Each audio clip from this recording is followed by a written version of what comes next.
Arestado ang isang lalaki matapos magbirong may lamang bomba ang kanyang bag. Nakipaghabulan pa siya sa mga pulis. Yan ang tinutukan ni Bam Alegre. Kahit April Fool's Day, walang nakakatawa sa birong binitawan ni Haro Lagat kagabi sa isang mall sa Caloocan City. Habang ini-inspeksyon kasi ng gwardya ang backpack niya, sinabi niyang may bomba ito. Nang marinig ito ng gwardya, agad niya itong inireport sa Special Response Unit ng Caloocan Police.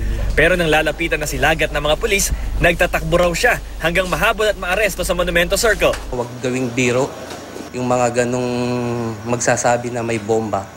Kasi siyempre, ang isang tao na makarinig nito, maaaring maano siya, yung matakot at magkaroon ng kaguluhan o stampede.